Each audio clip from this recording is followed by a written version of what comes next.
Rio Gramame vem brilhar na escuridão, dos olhos de quem teima olhar e não vê. Vem como espada prateada sob o céu, rasgando a terra com força para viver. Vem do oratório para desaguar nessa barra. Pelo caminho seus braços são mais de 10. Balançando esperança em tantas casas, toca o tambor, entrance as mãos e bata os pés. Guaramamo é cercado, é curral, traz paixão lá atrás no seu nascer, espelhando luas grandes e pequenas, enlaçando os moços e as morenas. Cadê camarão do bom? Cadê? Cadê? Cadê meu peixinho dourado? Cadê? Cadê? Cadê água lá pro pote? Cadê? Cadê? Cadê molha meu roçado? Cadê? Cadê? Cadê a alegria em meu terreiro? Cadê? Cadê a tristeza ir embora? Cadê? Cadê Guaramamo forte? Cadê? Cadê? Cadê se nega piora? Cadê? Cadê?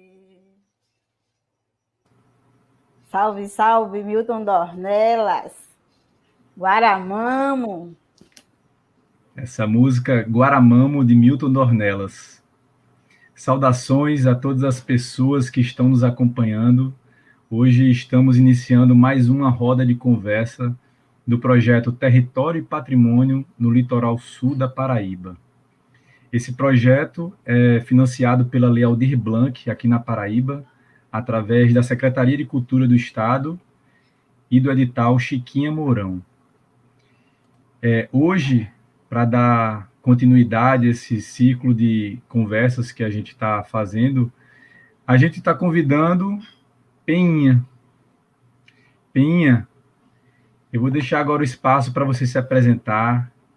Quem é Peninha, de onde vem, o que faz?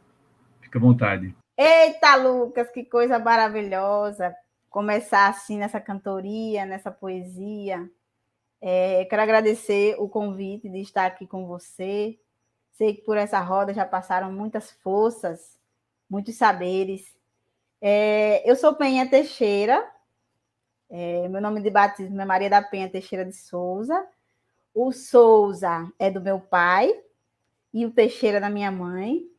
Sou filha de mestre de cultura popular, nascida e criada na comunidade quilombola Mituaçu, na região do município do Conde. E eu sou essa menina que brincou, correu pelos quintais da comunidade quilombola Mituaçu, tomou banho de rio, subiu nas árvores, brincou, inventou e reinventou a história. Sou uma menina que gosta de cantar, toco pandeiro, brinco coco, brinco ciranda. Hoje, eu estou vivendo um ciclo bonito. Eu sempre trago esses ciclos bonitos que eu vivo. Eu vivo um ciclo hoje dentro da partilha de saberes na Escola Vivole do Tempo, a qual eu conheci com meus 13 anos de idade, um momento bem adverso da minha adolescência, e fui acolhida na escola. E hoje eu estou realizando um dos meus sonhos, que era chegar à universidade. Eu estou cursando Pedagogia e Educação do Campo, com esse saber, com esse sonho, né, dessa menina que vem desse lugar, que está nesse lugar que é esse território, né, que abraça a comunidade Mituaçu, que é o território do Vale do Gramame, né? Então, eu sou essa menina que está nessa caminhada aí também, inspirando alguns fazeres, fortalecendo também alguns saberes. E agora, nesse momento também, eu me reconheço como uma griot-aprendiz de tradição oral, e eu faço esse caminhar nesse território junto aos mestres de tradição oral. E essa sou eu, sou Peninha. Tu acha que faltou alguma coisa? Não, faltou nada. Tudo certo. Peninha, eu deixei você se apresentar primeiro e eu não me apresentei no começo, né? Eu me chamo Lucas, sou antropólogo, estudo na área de patrimônio cultural. É um prazer estar recebendo você aqui, Penha. Como você falou, já passaram algumas pessoas, né, por esse projeto, por essas conversas, né? E a gente está buscando, assim, essa representação das pessoas que são de comunidades do litoral sul da Paraíba, né? E a gente está fazendo esse link, né, do patrimônio, essa ligação do patrimônio com o território. Você já falou de você, né? Agora, fala um pouco para a gente de Mituaçu, fala para a gente do território, né, do Rio Gramame, a relação de vocês, né? No começo eu recitei, você cantou um trecho da música de Milton Dornelas, né, Guaramamo, que está falando do Rio Gramame, né? Fala um pouco mais dessa ligação com vocês com o Rio, né? Como é que é a comunidade, dos dois lados, né? Tanto do Conde como de João Pessoa, essas trocas que existem lá. Fala um pouco para nós. É importante falar nesse sentido, né? Eu costumo dizer que a comunidade Mituaçu é uma comunidade que une os dois municípios de João Pessoa a Conde, né? Porque a gente fica aqui nesse lugar, né, guardado pelos dois rios, Gramame e o Rio Jacoca. Então a gente tem essa conexão, né, de estar guardado por esses dois rios. Mas eu digo que existe hoje, né, desde 1930 existe essa ponte, a Ponte dos Arcos, que faz, dizem que faz esse limite, né? Mas assim, na minha consciência, não é um limite, é uma junção, né? Faz essa conexão entre esses dois municípios, né? A comunidade de Ituaçu é uma comunidade constituída, né, no seu contexto, no seu território, por pessoas negras. Nós somos, hoje, né, cerca de 400 famílias que moram nesse território, que cuidam desse território, que são os guardiões, digamos, desse território, né? E é uma comunidade que é muito rica na relação cultural e tradicional, né? Nós vivemos nos costumes que são muito ricos, que é essa relação do cuidado, porque a comunidade, hoje, ela tem cerca de 900 pessoas, né, no todo, mas a maioria das pessoas, a grande maioria das pessoas que vivem nesse lugar são famílias, né? Algumas pessoas que não são famílias são pessoas que chegaram, vieram de fora e foram acolhidos pela comunidade, mas a grande maioria nós somos família, né? E nesse território a gente vivencia esse quintal, né? Esse quintal que é o rio, que é os nossos rios, que são as cacimbas que a gente tem, que é toda essa extensão que vai de um quintal para o outro, e a gente está ali naquela comunidade, numa vivência comunitária muito profunda, né? Eu costumo dizer que a gente tem uma referência com os nossos mais velhos, né? Que são quem fazem a condução da gente, no sentido dessa memória, né? De contar essa história, de como a gente chegou ali, de como que a gente está ali, nesse lugar que é nosso, né? A gente vivenciou um processo de registro, né, da nossa comunidade em 2005, aliás, só para não me perder aqui da data, foi 2005, dia 19 de agosto de 2005, quando o Geilza, que até hoje é presidente da associação, buscou junto à comunidade buscar esse direito, né, esse direito de certificação quilombola.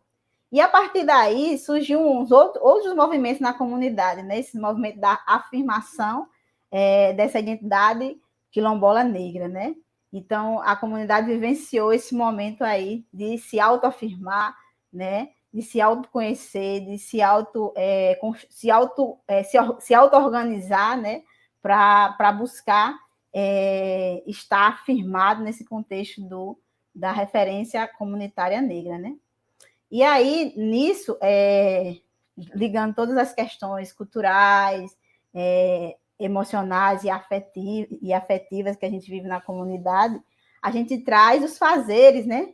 Os fazeres culturais, os fazeres das brincadeiras populares, que, como minha avó sempre dizia, né? A brincadeira e a festividade cultural da comunidade, ela está em torno desse rio que é o Rio Gramame, né?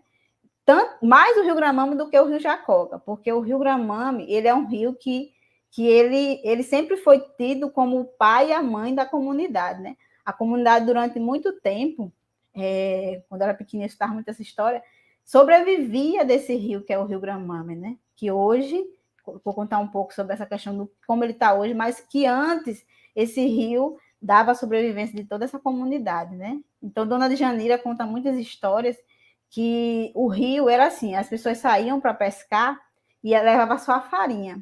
E lá no rio passava o dia pescando e trazia para comia junto lá todo mundo que ia e ainda trazia para casa e era muita fartura, né? Hoje a gente não tem mais isso por conta da questão da poluição. Então, assim, essa relação com o rio está ligada à festividade cultural, está ligado a essa convivência emocional, essa convivência, inclusive, da saúde que existia na comunidade até a chegada da poluição do rio, né?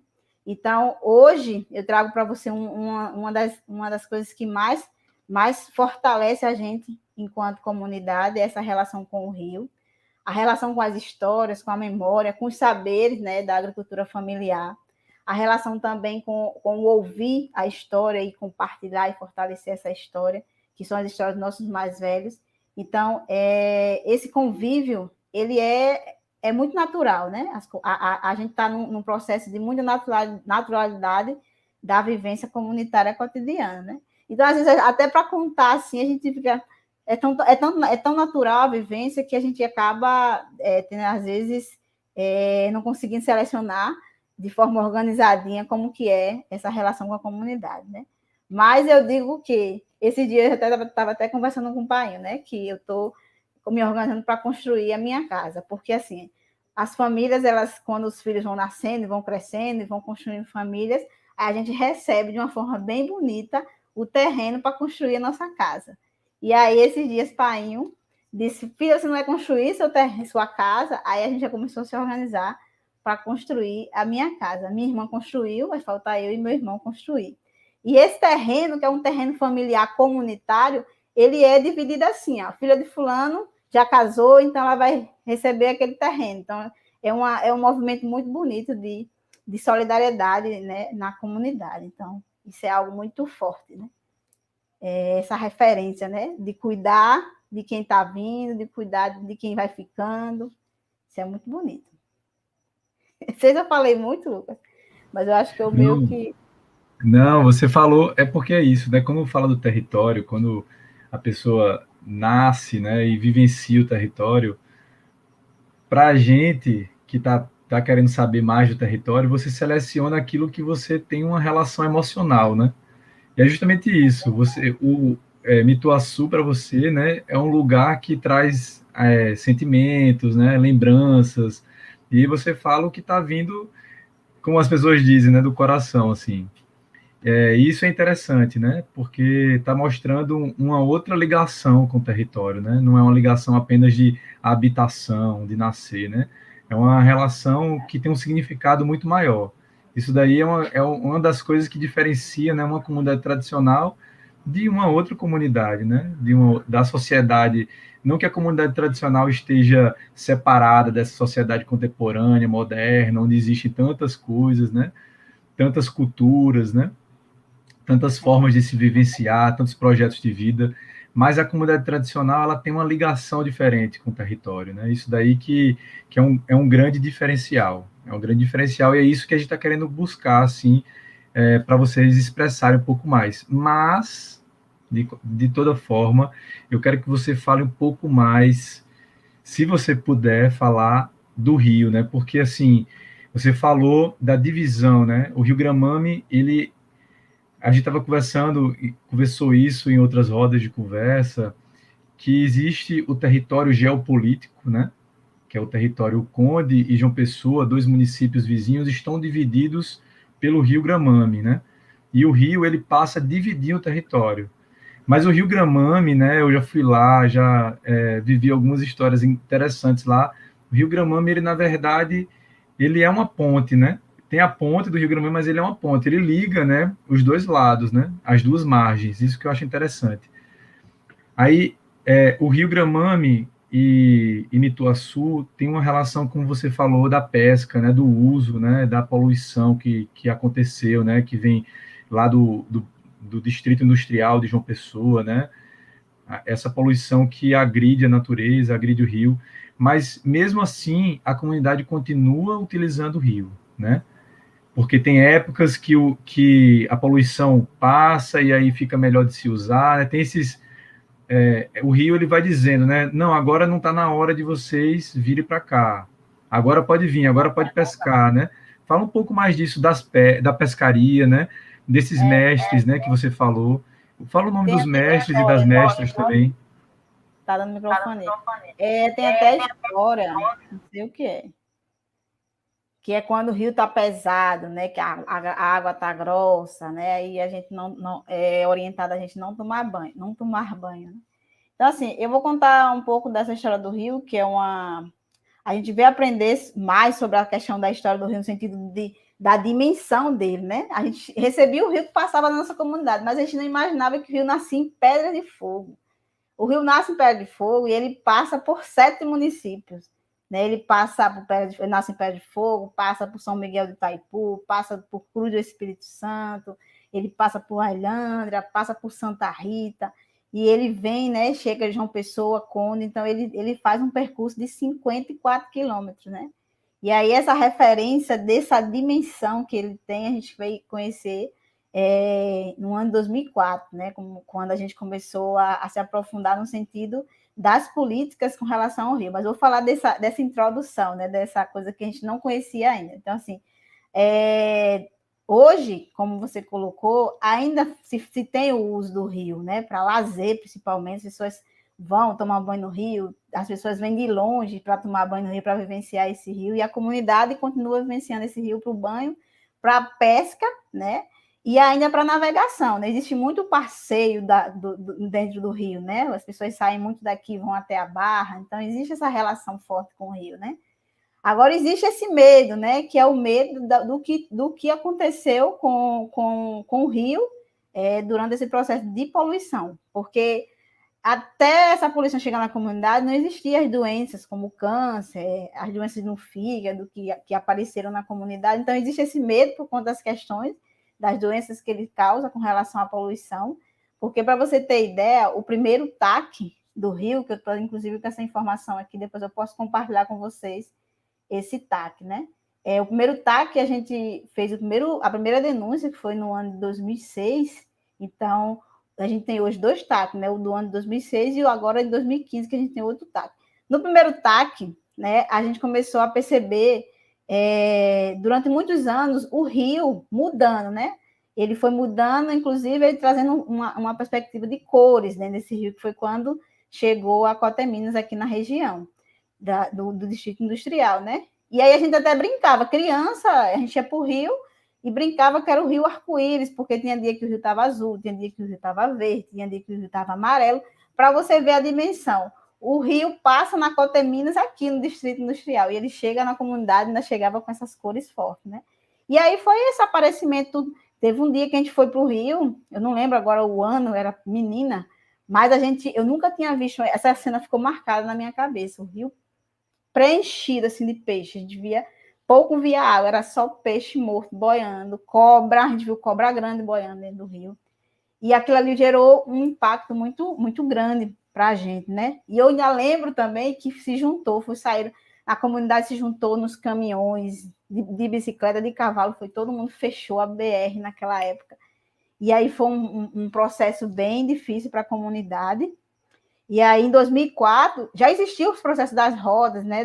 De como fazer, de como é que a gente vai brigar por esse rio, mas era muito na história dos protestos, né? De ir para a rua, de tocar fogo em pneu, né? E aí a gente começou, em 2004, a descobrir os caminhos para denunciar, né? Para denunciar o que estava acontecendo com o nosso rio.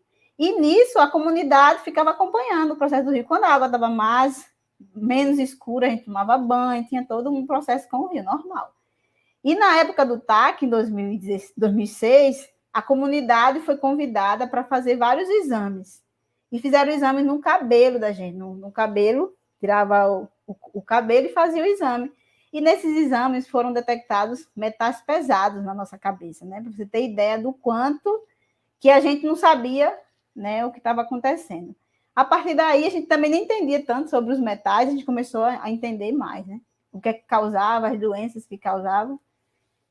E aí foi um processo de adoecimento comunitário, né? Porque quando o rio adoece, a comunidade toda adoece junto, né?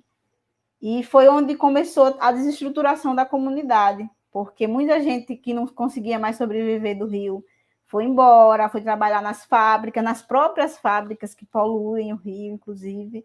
Então foi acontecendo assim uma desestruturação comunitária, né, a partir dessa poluição, que é uma poluição muito séria e que ela vem até hoje acontecendo, de uma menor proporção, porque a gente, quando a gente descobriu os nossos direitos, quando a gente descobriu o caminho do Ministério Público, a gente começou a fazer diferente. Então, existe hoje um certo receio, né, da empresa com relação ao que a comunidade vê do Rio, né? Mas não só as empresas, a cana-de-açúcar, né, que também é uma das questões muito sérias nesse contexto dos agrotóxicos também que chegam, né? E a relação também da própria comunidade, né, em plantar muito nas margens do rio. E que até então isso era o de menos, né? Já se fazia, as pessoas plantavam porque ficava mais perto de puxar a irrigação, mas só que isso foi crescendo e gerou vários problemas na comunidade, né? E aí esse rio, que é um rio que é tido como o pai e a mãe da gente, ele começou a adoecer, né? E esse adoecimento trouxe muitas, além dos problemas de saúde, também trouxe essa desorganização da sustentabilidade, né, da comunidade, né? Porque você imagina que a comunidade, ela tinha o peixe que ela tirava do rio, a água que ela tirava para beber, porque a gente bebia da água do rio, né? A água que a gente usava para a agricultura, então a gente tinha todo um ciclo de sustentabilidade na comunidade, né?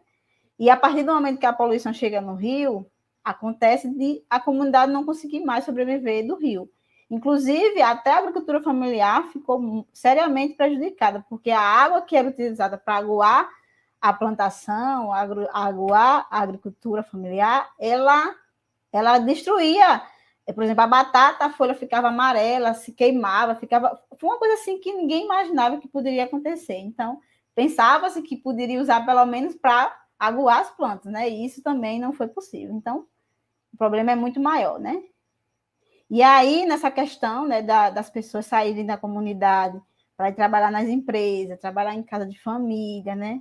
Trouxe uma outra relação, né, da comunidade, né? E uma das questões que hoje a gente avalia muito com relação ao Rio, né, é que realmente seu Zé Pequeno, né, que a gente, em memória, que faleceu no ano de 2019, ele dizia que o sonho dele era ver o rio cristalino, né, e infelizmente ele não viu esse rio cristalino, mas eu ainda tenho uma esperança de um dia a gente conseguir fazer esse processo de revitalização do rio, ao ponto que a gente consiga ver ele na sua pureza, né? na sua como o seu Zé Pequeno dizia, na sua essência cristalina, né? E aí, o que é que acontece? Existem várias questões que a gente elencou com relação a esse conhecimento, né, sobre a luta com relação ao nosso rio, que foram as soluções que a própria comunidade encontrou, né? Que era o processo de dragagem, né? Que era o processo de reflorestamento, né? Que era o processo de frear a poluição. Com esse frear da poluição, a gente conseguiria ter o nosso rio. Mas não depende só desse frear, dessa poluição industrial, né? Depende desse interesse do sistema mesmo, né? Em entender o crime ambiental que a comunidade sofreu e que ela sofre até hoje, porque é um resultado que até hoje a gente está vivenciando, né? Eu lembro que uma época teve uma reunião na Coteminas, eu não fui para essa reunião, mas a gente participou da roda lá debaixo da mangueira de Seu Zé Pequeno, e foi escolhida uma comissão para visitar a empresa, porque na época que o TAC foi instaurado, a empresa disse que construiu um sistema de filtro para não mais poluir o Rio Gramame. Então, Seu Zé Pequeno, a Mestre Doci, Painho foi também, algumas pessoas da comunidade de Engenho Velho, foi um grupo grande para essa reunião, e foram visitar esses tanques. Chegando lá, eles viram um tanque legal, viram lá um maquinário, mas Seu Zé Pequeno, desconfiado, pegou uma brechinha e pegou um copo descartável um pouquinho daquela água, que era água que supostamente desceria por rio, pode ter sido feito esse tratamento de filtragem, né? E aí, Seu Zé Pequeno se impactou com o cheiro da água, né?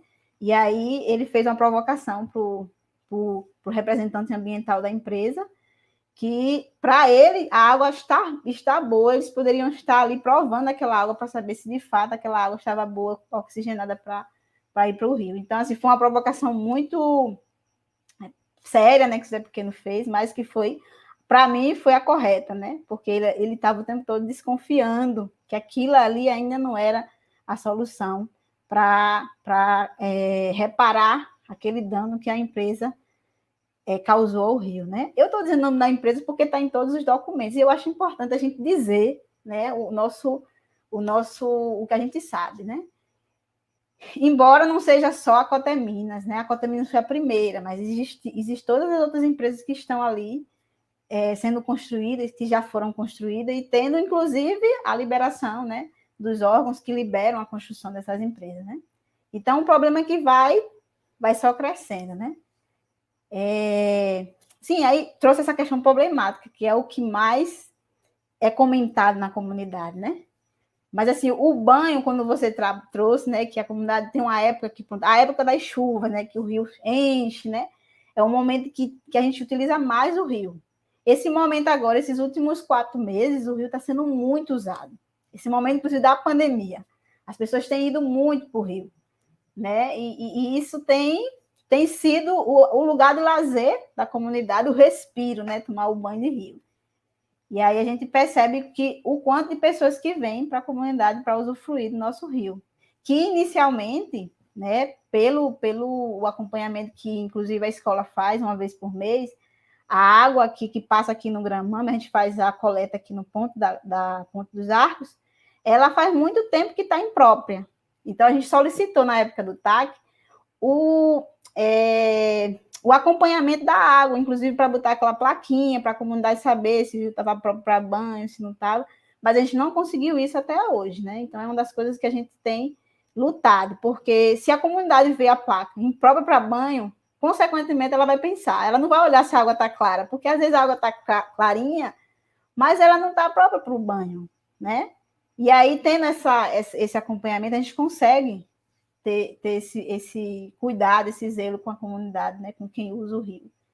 E a pesca, por exemplo, o camarão e o caranguejo ainda são pescados do rio, né? É tanto que o que trouxe também problema para a comunidade era que, assim, a comunidade passa a semana todinha pegando o camarão, algumas pessoas, né, que ainda tem pessoas que fazem isso na comunidade, passa a semana toda pegando o camarão para vender o camarão no sábado e no domingo na Feira do Oitizeiro, no Mercado Central. E aí, quando saiu as notícias da poluição do rio, as pessoas não queriam mais comprar o camarão nem o caranguejo do Rio Gramame, né? E aí foi onde a comunidade ficou sem saída, né? Porque, de fato, não se tem uma garantia de você comer aquele camarão e você não ter nenhuma consequência daquele camarão, né? Por isso que hoje a pesca do camarão também está muito no Rio Jacoca, né? Que o Rio Jacoca ainda é um rio que está mais preservado do que o Rio Gramame. E aí as pessoas têm pego muito o camarão de lá, né? Que é o camarão mais alvo, né? Como diz Ana Janeiro. Ele é mais alvinho, ele é mais clarinho, né? O do Rio Gramame já é um pouquinho mais escuro. Você vê a diferença dos dois camarões. Mas aí as pessoas comem o camarão. Então as pessoas comem o camarão e comem o caranguejo. Eu mesmo não como o camarão e o caranguejo, né? Hoje eu não como, eu como menos, né? Hoje eu tento sempre comer o do Rio Jacoca, né? Porque a gente fica com aquele receiozinho, né? Mas é o camarão mais gostoso que eu já comi na minha vida, o camarão do Rio Gramame. Tem um sabor especial, né? Então é isso. Sobre essa questão do rio. Foram muitas coisas, pode até cortar depois. Não. Mas é isso. E o que eu acho que esse crime é um crime que precisa ser denunciado o tempo todo por nós, né? E pelas pessoas que têm acesso a essa informação, né? A gente já tem muitas pessoas que pesquisaram sobre a nossa história, sobre o Rio, né? Mas, assim, a gente precisa desse engajamento de pessoas para ajudar a gente nessas soluções, né? Que são possíveis soluções, né? Para melhorar essa qualidade de vida da comunidade. Porque se você pergunta às pessoas, muita gente diz, se o Rio fosse limpo, eu não ia trabalhar em casa de família, eu passo a semana toda na casa de família para vir para cá no final de semana, e aí eu volto na segunda, 5 horas da manhã, eu podia estar pegando meu camarão, pegando meu peixe, plantando meu inhame, mas assim, é meio que uma questão sem opção, né? A comunidade fica sem opção de escolher, né? Se viver na comunidade. Porque você vive em João Pessoa, porque você passa a semana toda em João Pessoa e vem no final de semana, você não consegue usufruir do seu lugar, né? Do seu lugar aqui tão profundo que é a sua comunidade, né? Então, isso é muito sério. Inclusive, a gente estava com a ideia, né, de criar esse comitê que pudesse estar, para além das denúncias, buscando esses caminhos legais para que a gente conseguisse maiores avanços com relação a essas compensações, né, que essas empresas que poluíram o rio até hoje pudessem, nessas multas que eles pagam, reverter para esse cuidado com o rio, né? E aí os dois tags que a gente fez, o recurso das multas vieram para os estudos. Então, os estudos detectaram o que a gente já sabia. E aí a gente quer agora que o recurso das multas venha em benefício das comunidades. Inclusive, a gente fez, no ano de 2017, a gente sentou e construiu o que, é que a gente queria de medidas compensatórias.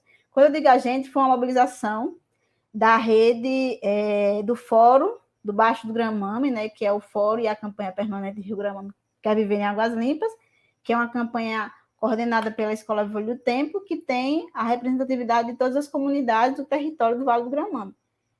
E foi um momento de muita felicidade, a gente colocou muitas coisas lá, colocamos a dragagem do rio, o processo de reflorestamento, o mapeamento das empresas que estavam na região, e a gente pediu a fiscalização dessas empresas, a gente pediu a construção de uma academia de saúde na comunidade para, de alguma forma, reestruturar essa saúde da comunidade. Então, a gente pediu muitas coisas, a gente escreveu junto esse projeto, e está escrito, né?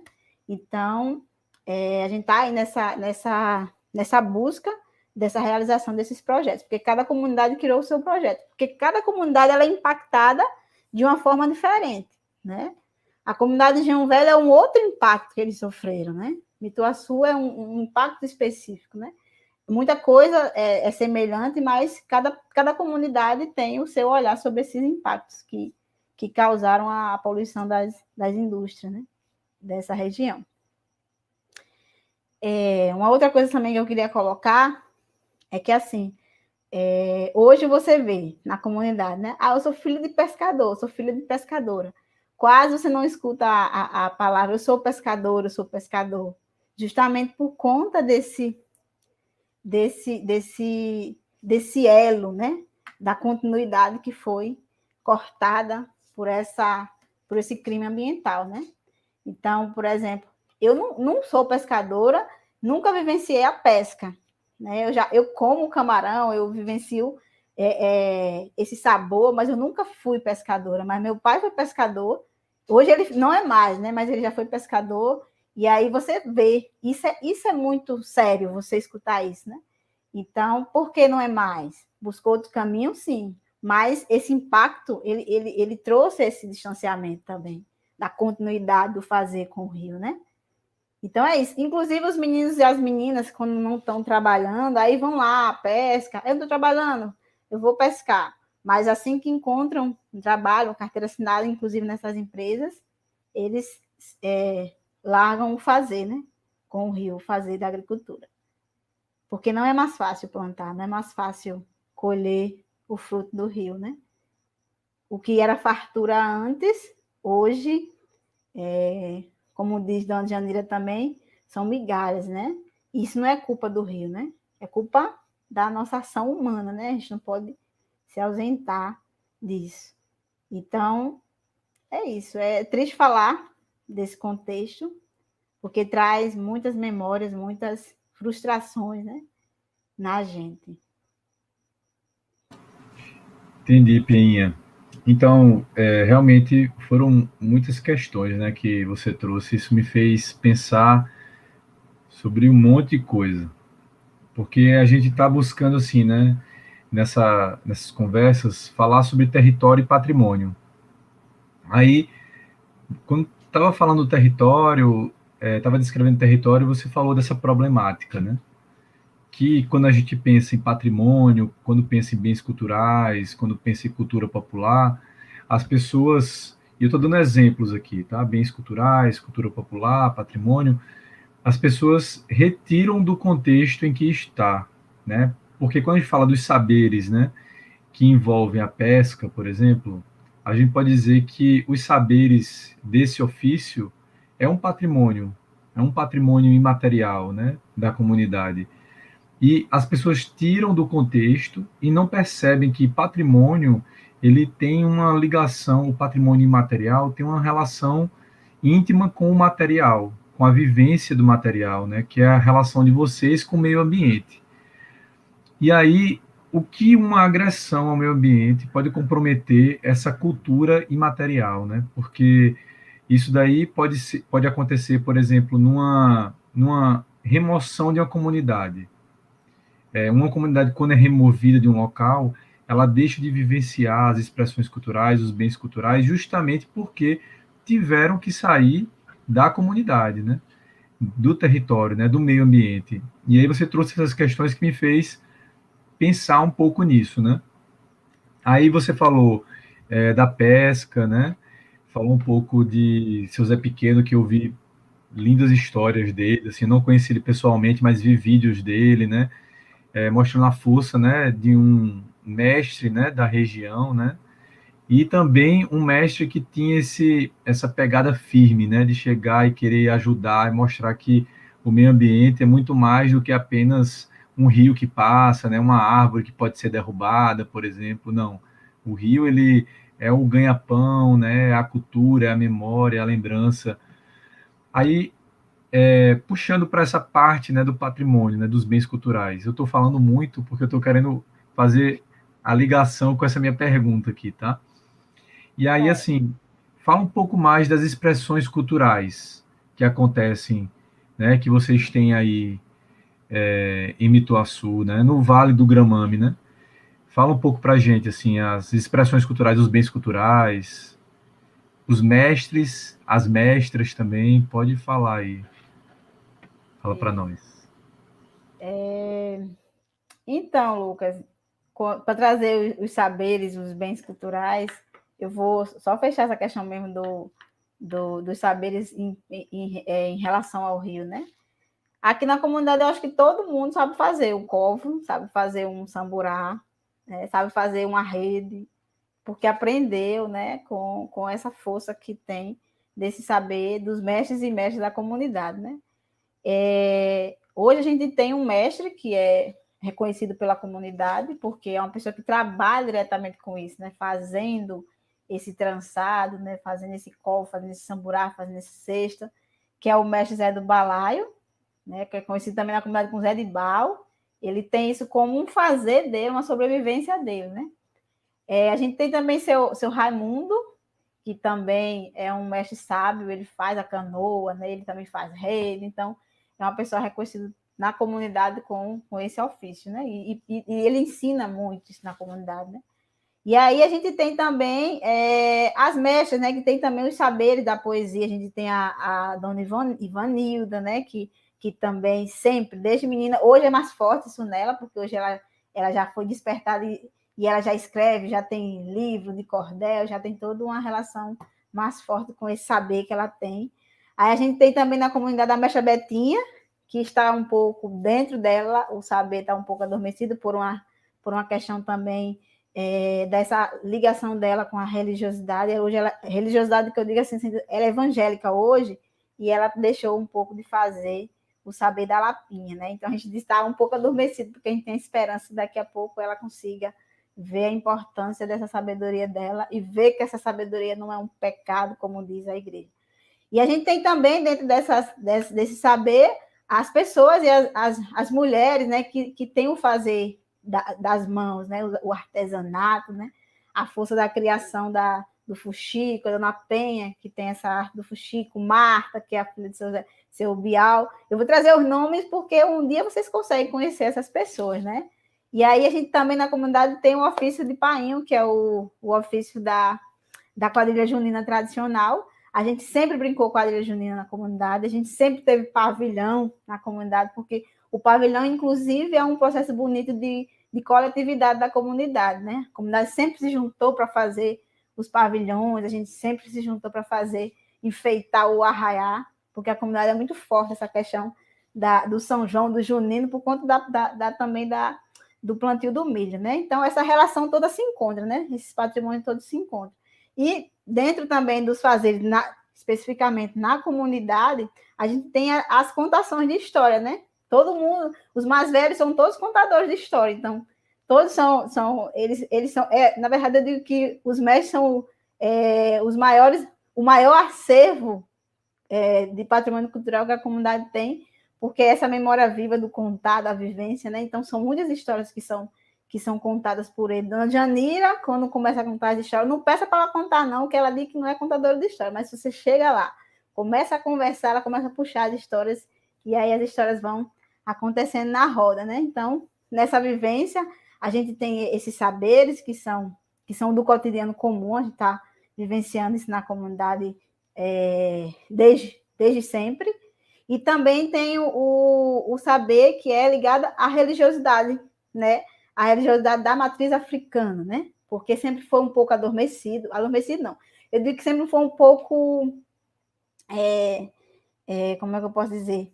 Não vou dizer a palavra escondido, porque não é escondido, é reprimido.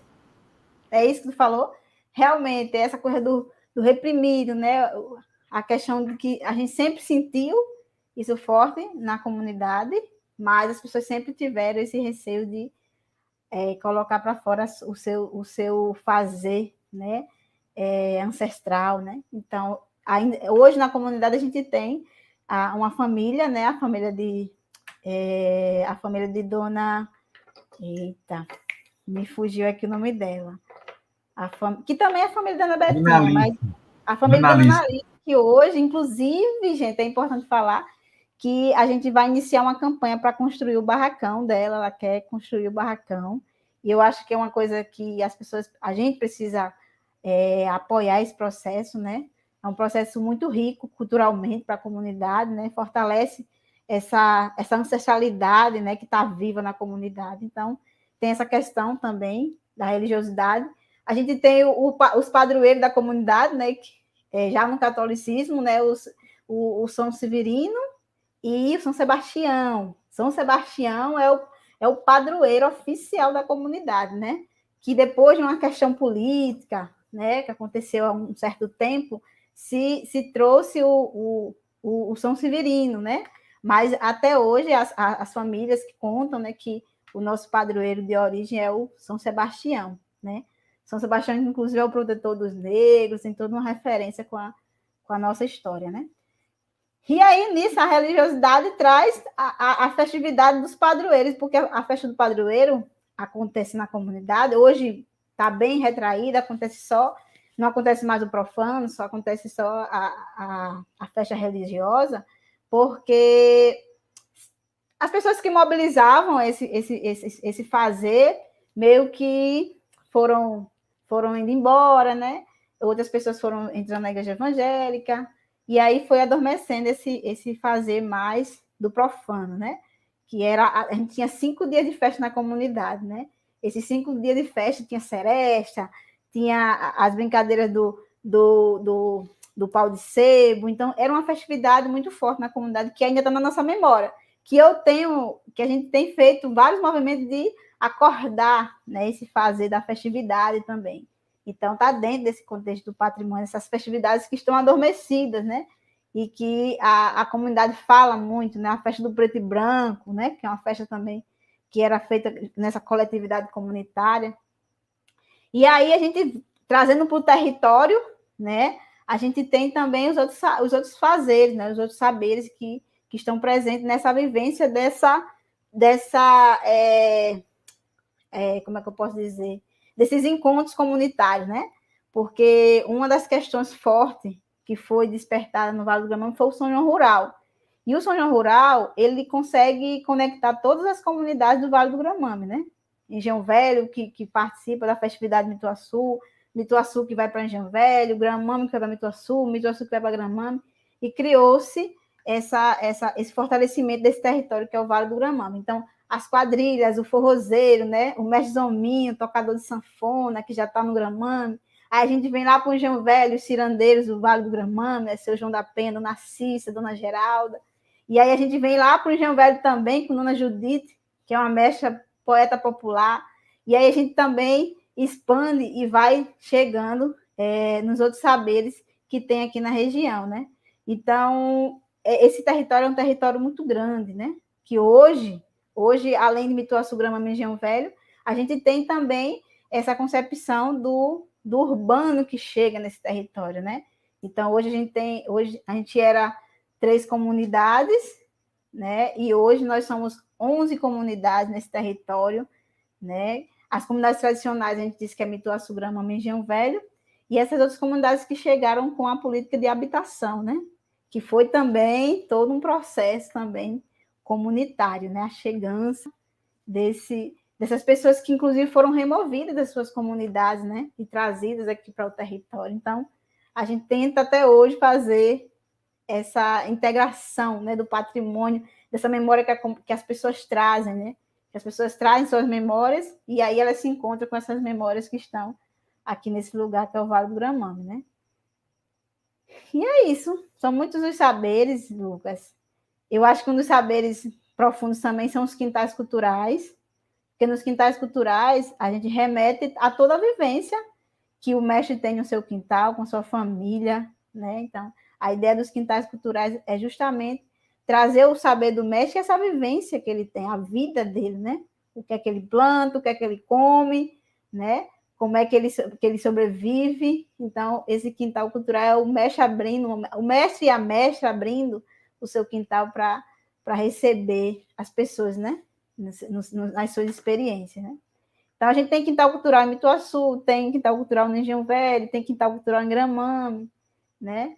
E nessa concepção também dos saberes, a gente se juntou enquanto território e formamos, né, o nosso museu. A gente tem um museu, o Museu Vivo Olho do Tempo, que tem uma exposição permanente, que é a exposição Vale do Gramame, Memórias e Vivências, que todos esses mestres da comunidade estão representados no museu com painéis, símbolos que eles fizeram doação para estar nesse lugar também, para fazer essa conexão com o seu quintal, com o seu saber. É tanto que quando a meninada e quem vem conhecer o museu, a gente sempre faz essa ligação da finalização da vivência ser em um dos quintais dos mestres, né?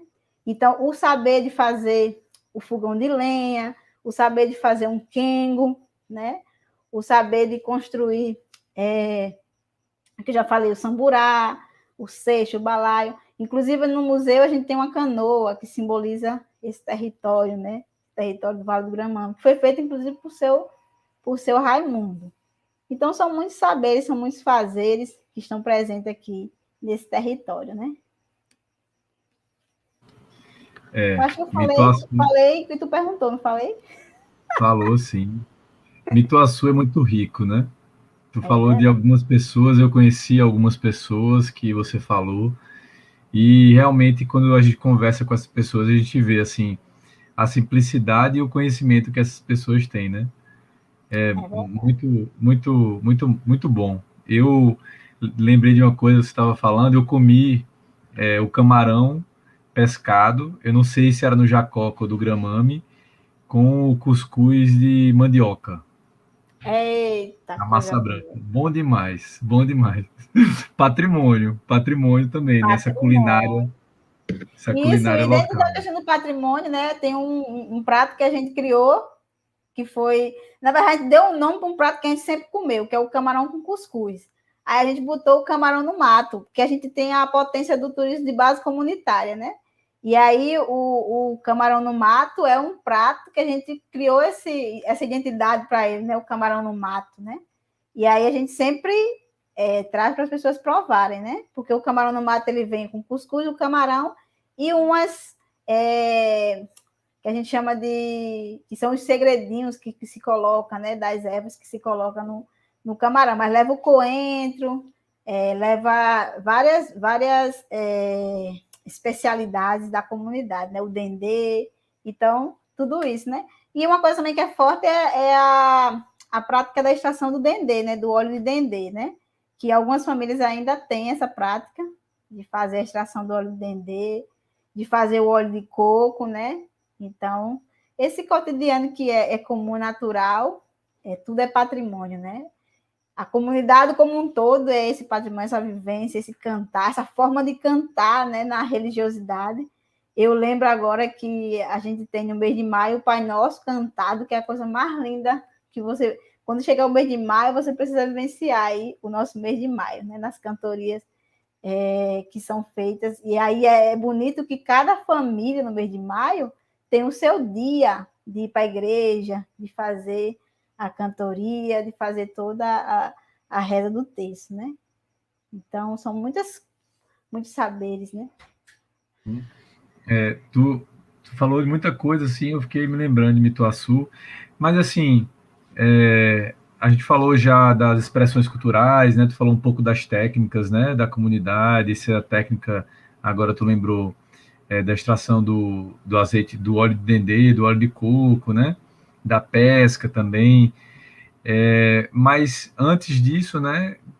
Assim, a gente, quando está falando de patrimônio, também uma das coisas que se fala muito assim, um patrimônio, o patrimônio encanta, né? A cultura, ela encanta, num certo sentido, mas também tu trouxe um pouco desse peso que né, do Rio Gramame, né, da poluição, e aí, assim, tu falou um pouco já, né, mas fala um pouco mais quais são as estratégias que vocês usam, né, para combater, né, essas repressões, né, porque você falou agora um pouco da religião, né, de matriz africana, que estava reprimida, e isso daí é algo que vem de fora, vem da sociedade, né? E como é que são outros ataques que existe à comunidade Mituaçu, né? Se existe, né? Tu falou do Rio Gramão, se quiser falar mais, pode falar. E quais são as estratégias, né? As estratégias que vocês usam, né? Se quiser falar também, né? Que eu acho que tem a ver da Escola Olho do Tempo, também pode falar, que tem tudo a ver também, tá? Fica à vontade aí.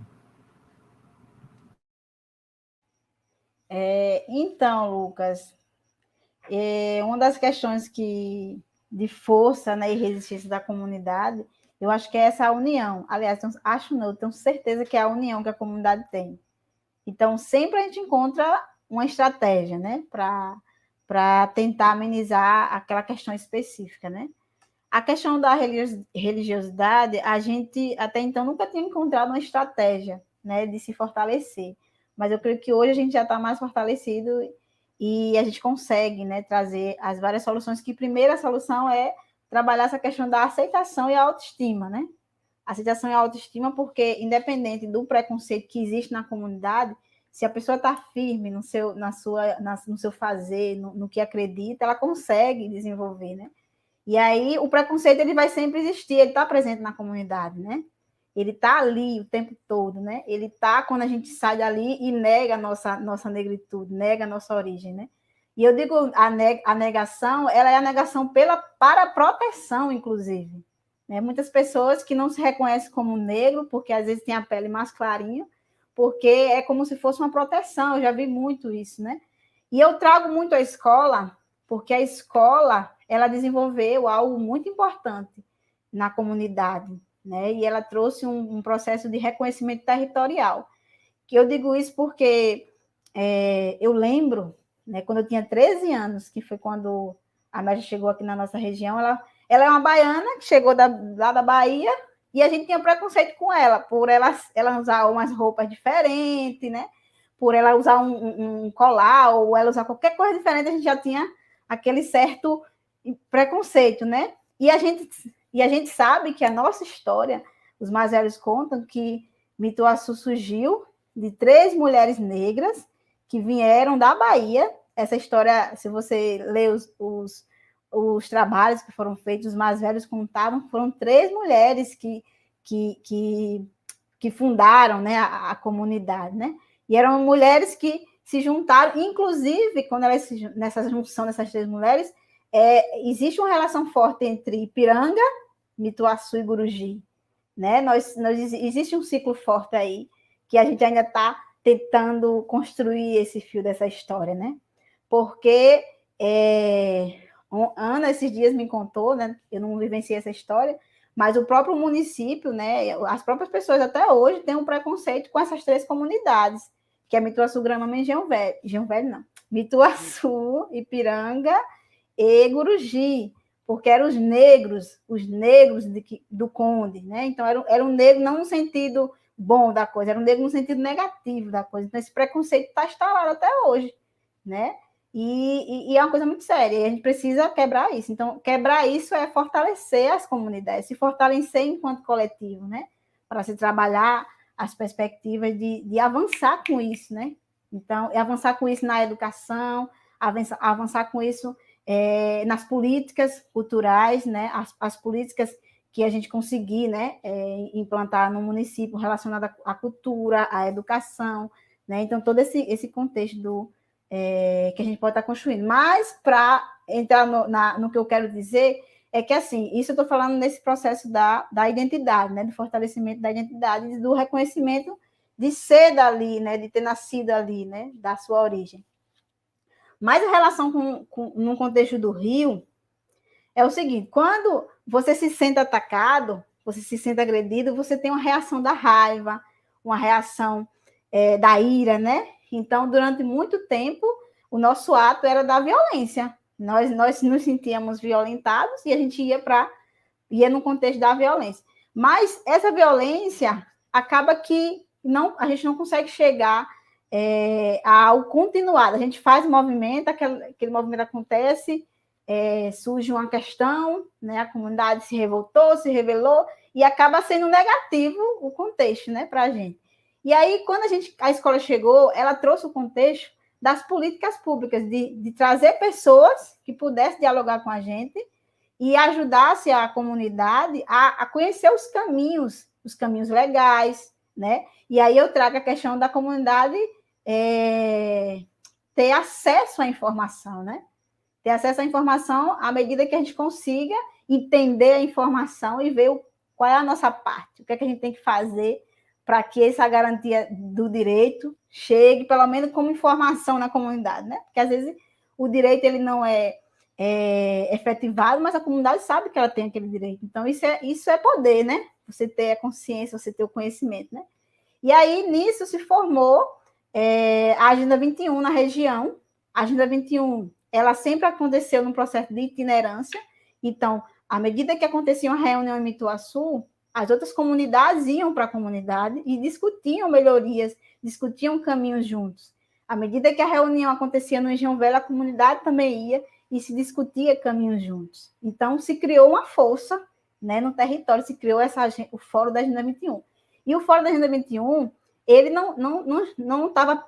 ele não era composto apenas da representação comunitária.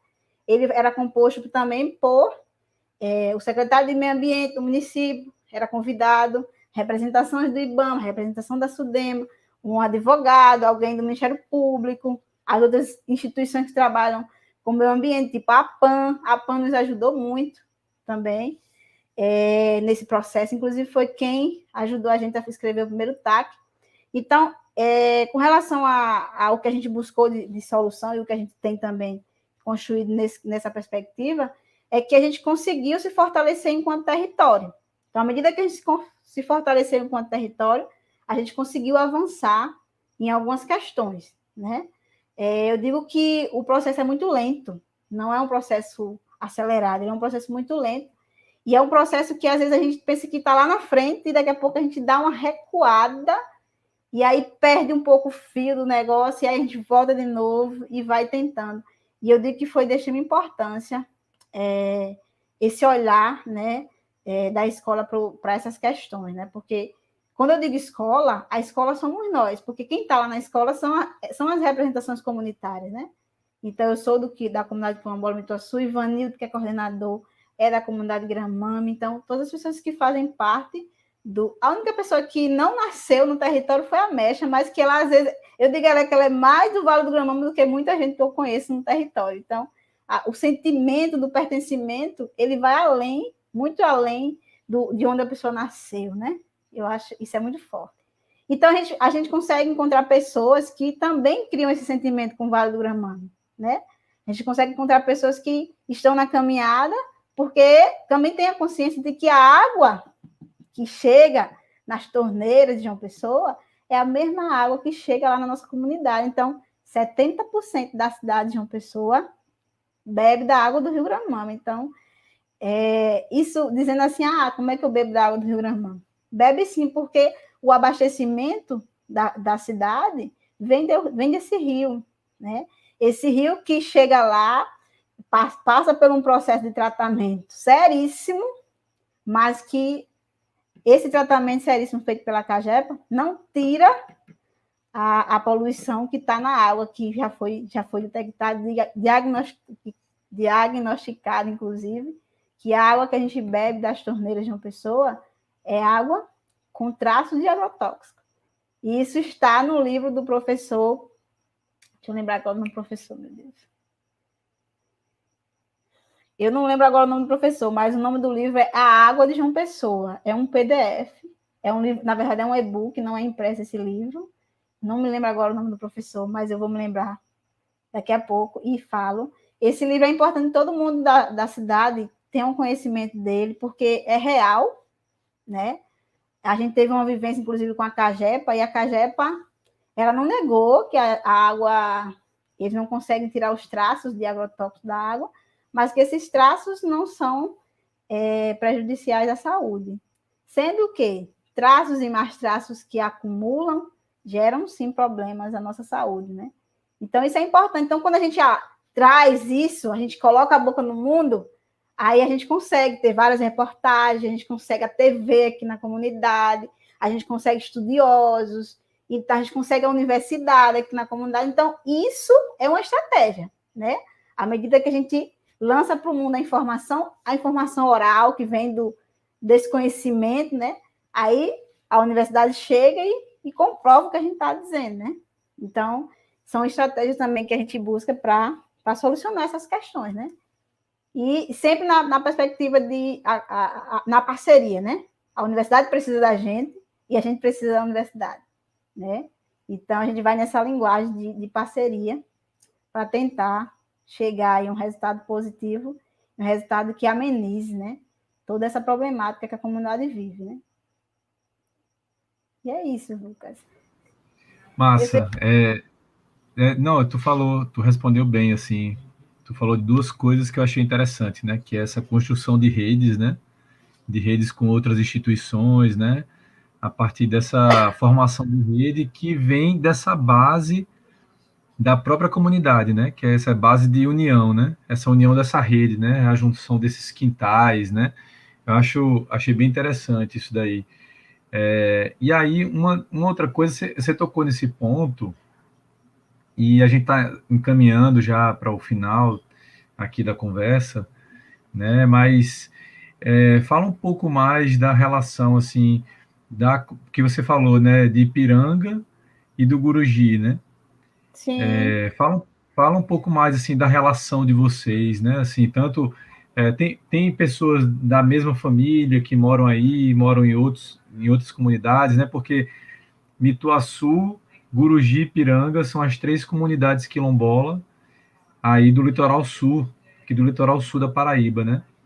Para quem está assistindo agora e não conhece muito bem o território, João Pessoa, capital da Paraíba, indo para o litoral sul, tem o Rio Gramame, aí começa o município do Conde. E aí no Conde tem o primeiro quilombo, que é Mituaçu, depois tem Ipiranga, e aí cruzando a rodovia, né, PB 018, tem o quilombo do Guruji. Aí fala um pouco para a gente assim, da relação de vocês, né, com as outras comunidades também, por favor. Então, vamos lá. Quando eu falei inicialmente de seu Zé Pequeno, ele nasceu em Guruji e veio morar em Mituaçu quando era menino, né? Então, para você ter ideia, tem muito isso. Pessoas que nasceram em Mituaçu, que foi para Guruji, pessoas que nasceram em Guruji, que casaram com alguém de Mituaçu. Então, além desse casamento, né, que aconteceu, essa união que aconteceu entre as pessoas, a gente tem o Rio Jacoca, que é o rio que faz essa união desse território quilombola, né, que são essas 3 comunidades. Então, essa comunicação, ela é familiar, né? Ela é cultural, porque se você pergunta a Ana, a gente sempre brincou o coco nessa fronteira dessa fronteira não, né? Dessa ligação de atravessar o rio e brincar o coco no Ituaçu, atravessar o rio e brincar o coco no Guruji, atravessar o rio e brincar o coco no Ipiranga. Então, essa força familiar, essa força cultural sempre existiu. E contos mais velhos, que as 3 mulheres que deram origem às 3 mulheres negras que deram origem à comunidade quilombola Mituaçu, uma delas foi morar na comunidade Ipiranga. Então, essas histórias se encontram porque existiu esse território que era um território grande que se dividiu depois, né? E ninguém sabe como que foi essa divisão, né? Então, Mituaçu, por ter o Rio Jacoca que fazia essa certa divisão, e Ipiranga e Guruji, que tinham uma certa divisão lá, mas que eram mais próximos, né? Bem mais próximos do que Mituaçu. Então, além dessa questão familiar, essa questão cultural, a questão também da religiosidade. Eu lembro que, quando é a festa do padroeiro de Guruji, o pessoal atravessava o rio e vinha fazer a campanha, né, para fazer a festa na comunidade, né? E a gente ia também para a comunidade lá fazer a campanha para fazer a festa do padroeiro aqui na comunidade, arrecadar recursos, né? E sempre a comunidade de Guruji e Ipiranga vieram para a festa de Mituaçu, e a gente sempre foi para a festa do padroeiro de lá. Então, existia essa relação, que existe até hoje, menos, porque hoje as coisas são bem diferentes. A gente atravessava o rio e dormia os 3 dias em Guruji. Guruji, na época de janeiro, vinha dormir os 3 dias em Mituaçu. Então, e essa é uma relação familiar, é tudo primo. Se você conversa com um, que é primo de fulano, que é filho de fulano, então é uma relação muito familiar, um contato muito familiar. Legal. Eu ia falar, ia interromper até, para lembrar que o padroeiro de lá é justamente São Sebastião, né? Que você estava falando, que é o padroeiro em comum de vocês. Então tem esse parentesco também, né? Isso. E o levantamento do Menino Jesus, que vem gente de Guruji, de Ipiranga, e Mituaçu. O levantamento do Menino Jesus, quando acontece em janeiro, vem todo mundo fazer o levantamento junto. Então, isso é uma força que une também essas 3 comunidades. Interessante. Eu falei, né, falei das 3 comunidades, né, do Conde, né, do município de Conde. Mas no litoral sul da Paraíba tem também a comunidade quilombola de Paratibe, né? Inclusive já teve uma das conversas de Pablo com Ana de Paratibe, que fica em João Pessoa, no município de João Pessoa, né? Ela, na verdade, seria a primeira do litoral sul, né? Se a gente for caminhando para o sul da Paraíba, né? Então, Peninha, a gente está, assim, já chegou, na verdade, a gente passou um pouco do tempo, mas te agradecer, Peninha, porque essa conversa foi muito boa. Eu espero que as pessoas que estejam acompanhando tenham gostado também, conhecer um pouco mais, né, do litoral sul, né? O litoral sul, que para algumas pessoas é apenas praia e sol, né? Falésias bonitas, né? Uma paisagem linda, que realmente tem isso tudo. Mas para além disso, né, pulsa uma diversidade cultural, né, que a gente não encontra em todo lugar, né?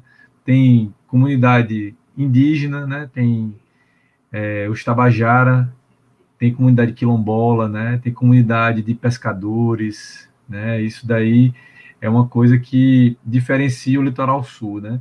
Para além apenas da sua paisagem natural, né? Existe essa paisagem natural pulsando essa cultura, né? É isso daí que é algo assim que as pessoas às vezes não prestam atenção para isso, né? Para essa riqueza que existe no litoral sul da Paraíba. E essas conversas estão sendo também para apresentar um pouco mais, né? Dando lugar, dando a voz para as pessoas dessas comunidades falarem um pouco das suas comunidades, né? Mostrarem essa paisagem também que por muitas vezes foi invisibilizada, né? Seja por preconceitos, né? Seja por ideais diferenciados, ideais econômicos, né? De especulação imobiliária, né? Tem muitos projetos que são feitos para o litoral sul da Paraíba que pensam apenas nessa paisagem ambiental, né, na natureza, né, como eu falei, nesse turismo de praia e sol.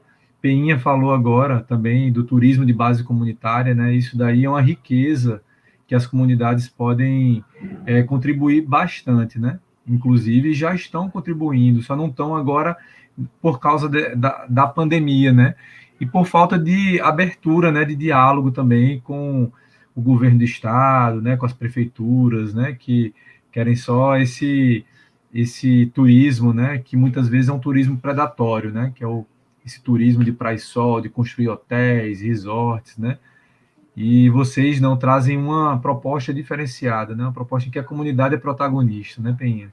Isso daí eu acho que é um grande diferencial. Se tu quiser falar um pouco mais disso, para também a gente fechar aqui, fica à vontade, tá? Você falando, e eu também trouxe essa questão do turismo de base comunitária, porque, inclusive, agora a gente está vivendo um momento bem bonito de pensar e organizar e sistematizar nossos roteiros, né?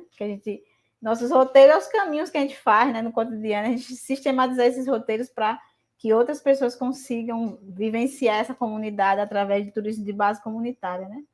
E a gente está agora num diálogo com a universidade, né? A gente vai viver agora um processo de parceria com o Sebrae, a universidade, e aí tem um curso, inclusive, que vai ser lançado. Esse curso vai ser todo mês, toda sexta-feira do mês de abril. A gente vai estar se encontrando, inclusive da comunidade, 5 pessoas vão fazer o curso. É um curso introdutório, justamente para construir essa sistematização das trilhas, porque, como você falou, a gente está fora das rotas, né? Esse turismo que você falou até a palavra aí, esse turismo predatório, né? Esse turismo maior, né? Das praias, assim.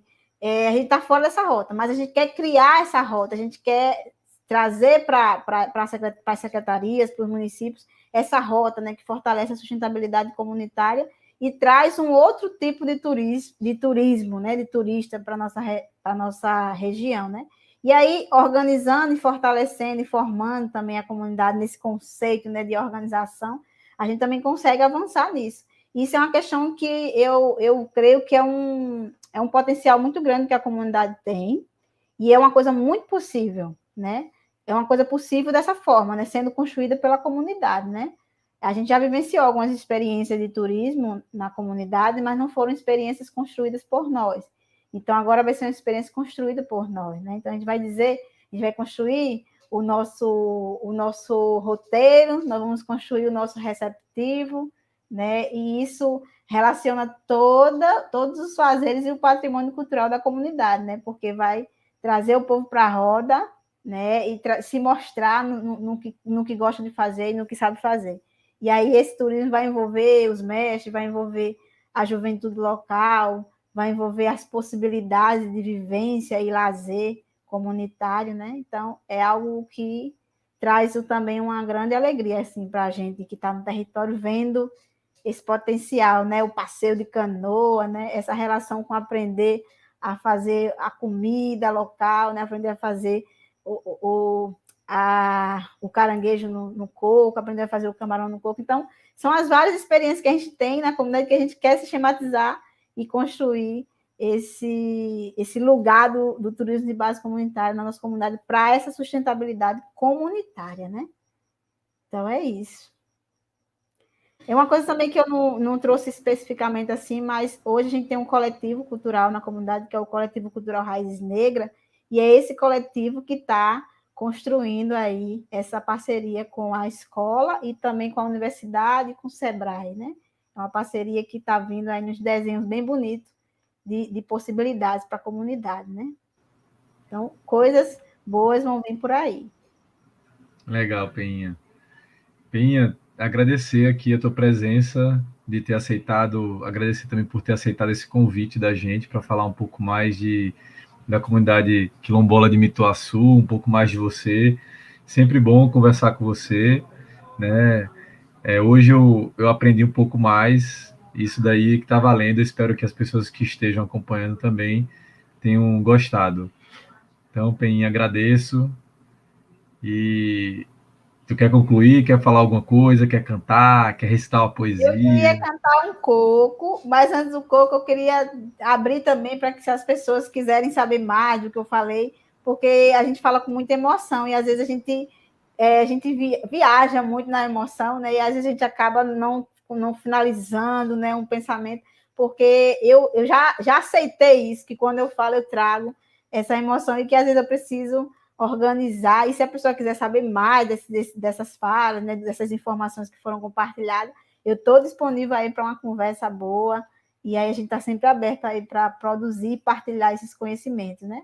E aí eu não poderia, meu filho, deixar de cantar um coco, entendesse? Porque o que eu gosto de fazer mesmo é cantar. E aí eu vou trazer um coco que eu fiz com as crianças aqui no quintal, porque a gente foi. Vamos trazer um coco que simboliza aqui o nosso quintal, né? E aí a gente trouxe a brincadeira do coco da casa de taipa, né? E aí, quem brincou com esse coco foi Denis, Jackson e o Williane. A gente construiu esse coco numa brincadeira aí no quintal. E o coco diz assim: moro numa casa de taipa, de lado tem um roçado. Moro na casa de taipa, de lado tem um roçado. Lá tem dendê, tem sim, tem macaíba, tem sim, lá tem juá, tem sim, tem coco de roda toda hora. Lá tem dendê, tem sim, tem macaíba, tem sim, lá tem juá, tem sim, tem coco de roda toda hora. Moro na casa de taipa, de lado tem um roçado. Moro na casa de taipa, de lado tem um roçado. Lá tem dengue, tem sim, tem macaíba, tem sim, lá tem juá, tem sim, tem coco de roda toda hora. E essa é uma brincadeira que a gente brinca também no quintal, a brincadeira do coco. E é isso, Maravilha. viu? Deixar eu vou cantar mais, Valeu. então eu vou ficar quietinha. Jesus. Valeu. Valeu, Lucas. Muito agradecida pela oportunidade. Eu estou achando maravilhoso essa ação de vocês de juntar essas forças, esses saberes, nesses diálogos, trazendo esse espaço de partilha.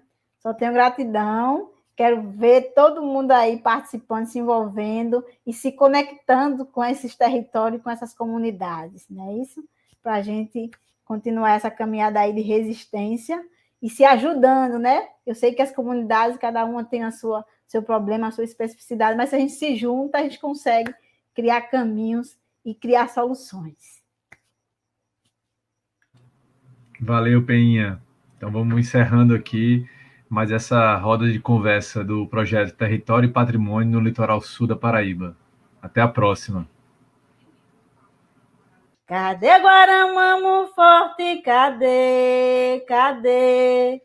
Cadê se nega piora? Cadê? Cadê?